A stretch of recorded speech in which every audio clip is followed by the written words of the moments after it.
ನಮಸ್ಕಾರ ಸ್ನೇಹಿತರೆ, ನ್ಯೂಸ್ ಶೋಗೆ ಸ್ವಾಗತ. ನಾನು ಶಿವರಾಜ್ ಬಾಣಂಕಿ. ಸಂಸತ್ನಲ್ಲಿ ಚಳಿಗಾಲದ ಅಧಿವೇಶನ ನಡೀತಾ ಇದೆ. ಆದರೆ ಈ ಅಧಿವೇಶನ ಗದ್ದಲ ಗಲಾಟೆಯಲ್ಲೇ ಮುಳುಗಿ ಹೋಗ್ತಾ ಇದೆ. ಯಾವುದೇ ಒಂದು ವಿಚಾರದ ಬಗ್ಗೆ ವಿಸ್ತೃತವಾದ ಚರ್ಚೆ ನಡೆಯದೆ ಕಲಾಪ ನಡೀತಾ ಇದೆ. ಆಡಳಿತ ಪಕ್ಷ ಮತ್ತು ಪ್ರತಿಪಕ್ಷಗಳ ಆರೋಪ ಪ್ರತ್ಯಾರೋಪಗಳನ್ನು ಮಾಡುತ್ತಲೇ ಕಲಾಪದ ಸಮಯವನ್ನು ಹಾಳು ಮಾಡ್ತಾ ಇದ್ದಾರೆ. ಅದಾನಿ ಮತ್ತು ಸುರೋಸ್ ವಿಚಾರವಾಗಿ ಕಳೆದ 2 ವಾರಗಳಿಂದ ಕಲಾಪ ಸರಿಯಾಗಿ ನಡೀತಾ ಇಲ್ಲ. ಈ ನಡುವೆ ವಿರೋಧ ಪಕ್ಷದ ನಾಯಕ ರಾಹುಲ್ ಗಾಂಧಿ ಸುಗಮ ಕಲಾಪಕ್ಕೆ ಆಗ್ರಹಿಸಿದ್ದಾರೆ. ಹಾಗಿದ್ರೆ ಸಂಸತ್ ಅಧಿವೇಶನದಲ್ಲಿ ಏನೆಲ್ಲ ಬೆಳವಣಿಗೆ ನಡೀತಾ ಇದೆ, ಕೊರೋನಾಗಿಂತ ಡೆಡ್ಲಿ ವೈರಸ್ ಹೇಗಿದೆ ಅನ್ನೋದರ ಜೊತೆ ದೇಶ ವಿದೇಶದ ಸಾಕಷ್ಟು ಸುದ್ದಿಗಳನ್ನು ನೋಡೋಣ. ನೀವು ಸುದ್ದಿ ಅನ್ನದ ಸಬ್ಸ್ಕ್ರೈಬರ್ ಆಗೋದನ್ನ ಮರಿಬೇಡಿ. ಅದಾನಿ ವಿಷಯ ಪ್ರಸ್ತಾಪ ಮತ್ತು ಜಾರ್ಜ್ ಸುರೋಸ್ ಕಾಂಗ್ರೆಸ್ ಸಂಪರ್ಕ ಕುರಿತು ಬಿಜೆಪಿಯವರ ಆರೋಪ ಕಲಾಪವನ್ನು ನುಂಗಿ ಹಾಕಿವೆ. ಸಚಿವ ರಿಜಿಜು ಶೂನ್ಯ ವೇಳೆಯಲ್ಲಿ ಮಾಡಿದ ಈ ಆರೋಪಕ್ಕೆ ಕಾಂಗ್ರೆಸ್ ಪಕ್ಷದ ಗೌರವ್ ಗೊಗೊಯ್ ಮತ್ತು ಇತರೆ ಸದಸ್ಯರು ತೀವ್ರ ಆಕ್ರೋಶವನ್ನು ವ್ಯಕ್ತಪಡಿಸಿದರು. ಅಧ್ಯಕ್ಷರ ಪೀಠದ ಎದುರು ಗುಂಪುಗೂಡಿ ಪ್ರತಿಭಟಿಸಿದರು. ಇದು ದಿನನಿತ್ಯ ಕಲಾಪವನ್ನು ತಿಂದು ಹಾಕ್ತಾ ಇದೆ. ಸುಗಮ ಕಲಾಪಕ್ಕೆ ರಾಹುಲ್ ಮನವಿ.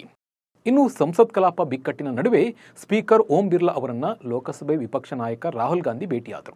ತಮ್ಮ ವಿರುದ್ಧ ಬಿಜೆಪಿ ಸಂಸದರು ಮಾಡಿರುವ ಅವಹೇಳನಕಾರಿ ಹೇಳಿಕೆಯನ್ನು ದಾಖಲೆಯಿಂದ ತೆಗೆದು ಸುಗಮ ಕಲಾಪಕ್ಕೆ ಅನುವು ಮಾಡಿಕೊಡುವಂತೆ ಮನವಿ ಮಾಡಿದ್ದಾರೆ. ಅದಾನಿ ಪ್ರಕರಣದಿಂದ ಗಮನವನ್ನು ಬೇರೆಡೆ ಸೆಳೆಯಲು ಬಿಜೆಪಿ ನನ್ನ ವಿರುದ್ಧ ಆರೋಪ ಮಾಡ್ತಾ ಇದೆ. ಆದರೆ ಇಂಥ ಯಾವುದೇ ಆರೋಪಗಳಿಂದ ನಾನು ವಿಚಲಿತನಾಗೋದಿಲ್ಲ ಎಂದಿದ್ದಾರೆ. ಡಿಸೆಂಬರ್ 13ರಿಂದ ಲೋಕಸಭೆಯಲ್ಲಿ ಸಂವಿಧಾನ ಕುರಿತು ಚರ್ಚೆಗೆ ತಮ್ಮ ಪಕ್ಷ ಬಯಸಿದ್ದು ಸುಗಮ ಕಲಾಪಕ್ಕೆ ನಾವು ಯತ್ನಿಸಲಿದ್ದೇವೆ ಅಂತ ತಿಳಿಸಿದ್ದಾರೆ. ಡಿಸೆಂಬರ್ 13ರಂದು ಸಂವಿಧಾನ ಕುರಿತು ಚರ್ಚೆ. ಇನ್ನು ಸಂಸತ್ ಹೊರಗಡೆ ಸುದ್ದಿಗಾರರೊಂದಿಗೆ ಮಾತನಾಡಿದ ರಾಹುಲ್ ಗಾಂಧಿ, ಸ್ಪೀಕರ್ ಜೊತೆಗೆ ಮಾತನಾಡಿದ್ದೇನೆ. ಬಿಜೆಪಿ ಎಲ್ಲ ರೀತಿಯ ನಿರಾಧಾರ ಆರೋಪಗಳನ್ನು ಮುಂದುವರಿಸಿದೆ. ಆದರೆ ನಾವು ಸುಗಮ ಕಲಾಪಕ್ಕೆ ಸಹಕರಿಸಲು ನಿರ್ಧರಿಸಲಿದ್ದೇವೆ. ಬಿಜೆಪಿಯವರು ಏನೇ ಪ್ರಚೋದಿಸಲಿ ಅವರಿಗೆ ಅವಕಾಶ ಮಾಡಿಕೊಡ್ತೇವೆ. ಆದರೆ ನಾವು ಸುಗಮ ಕಲಾಪ ನಡೆಯಲು ಅವಕಾಶ ಮಾಡಿಕೊಡೋದಕ್ಕೆ ರೆಡಿಯಾಗಿದ್ದೇವೆ.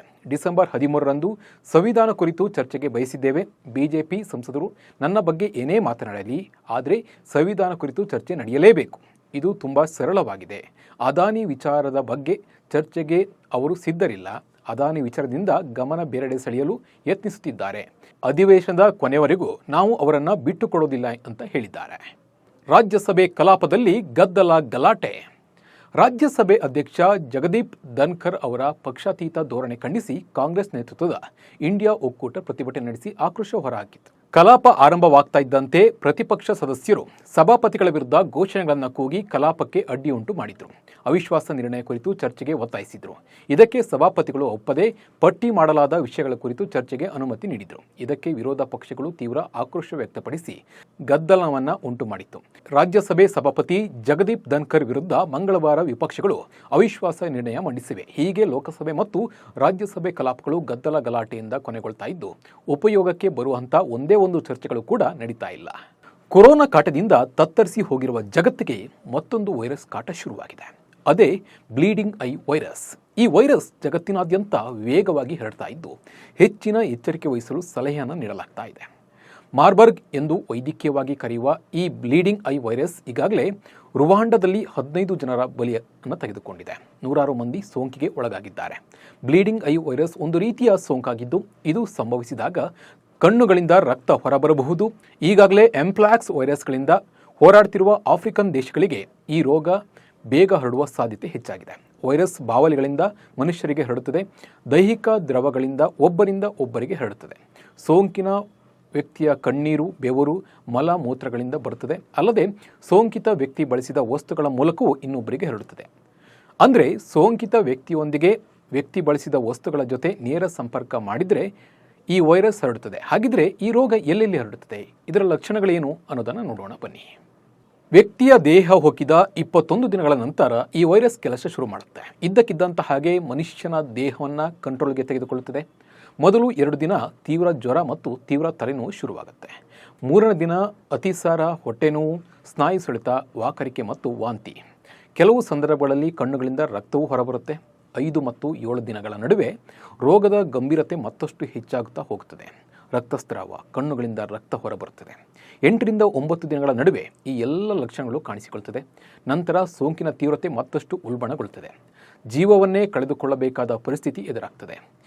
ಇನ್ನು ಈ ವೈರಸ್ಗೆ ಅಂದರೆ ಈ ರೋಗ ತಾಗಿದ್ರೆ ಯಾವುದೇ ರೀತಿಯ ಒಂದು ಚಿಕಿತ್ಸೆ ಅಥವಾ ಲಸಿಕೆ ಇಲ್ಲ. ವಿಶ್ವ ಆರೋಗ್ಯ ಸಂಸ್ಥೆ ಪ್ರಕಾರ ಈ ವೈರಸ್ ಸೋಂಕಿತ ಜನರ ಸಂಪರ್ಕದಿಂದ ಹರಡುತ್ತದೆ. ಇದರಿಂದ ನಿಮ್ಮನ್ನು ರಕ್ಷಿಸಿಕೊಳ್ಳಲು ವೈರಸ್ ಸೋಂಕಿತ ಪ್ರದೇಶಗಳಿಗೆ ಹೋಗಬಾರದು. ಸಾಮಾಜಿಕ ಅಂತರ, ಮಾಸ್ಕ್ ಬಳಕೆ ಮತ್ತು ಆಗಾಗ ಕೈ ತೊಳೆಯುವ ಮೂಲಕ ವೈರಸ್ನಿಂದ ದೂರ ಇರಬಹುದು. ಸೋಂಕಿತ ವ್ಯಕ್ತಿ ನೇರ ಸಂಪರ್ಕಕ್ಕೆ ಬಾರದಂತೆ ತಪ್ಪಿಸಿಕೊಳ್ಳಬೇಕು. ವೈರಸ್ನಿಂದ ಜೀವ ಕಳೆದುಕೊಳ್ಳುವ ಪ್ರಮಾಣ 50% ಇದೆ.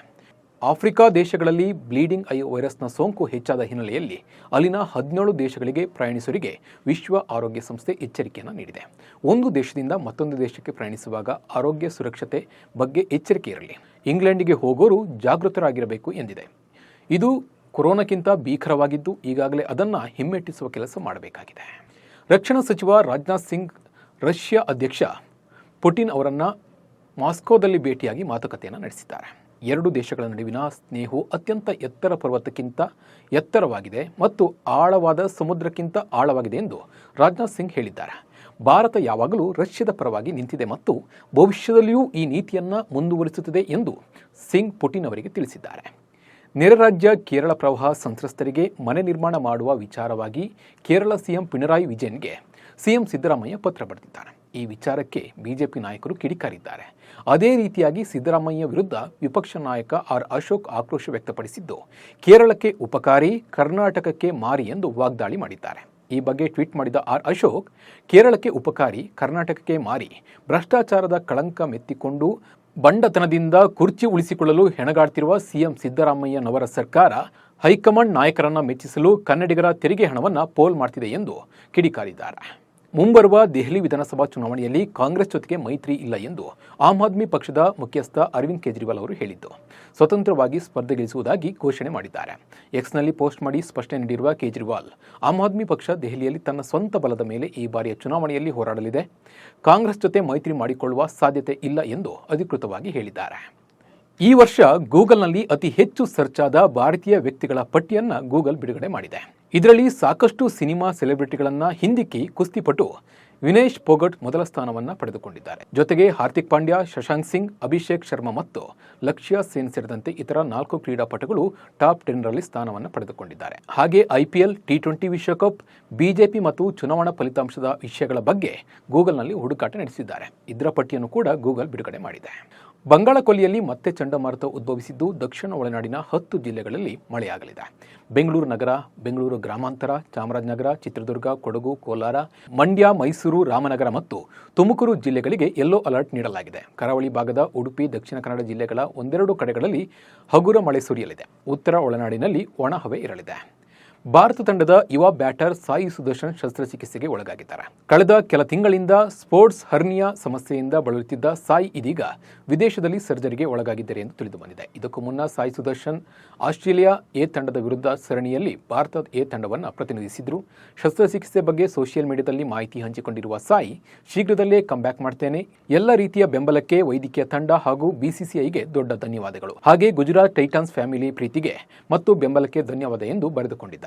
ಇವಿಷ್ಟು ಇವತ್ತಿನ ನ್ಯೂಸ್ ಶೋ ಸುದ್ದಿಗಳು. ನಮಸ್ಕಾರ.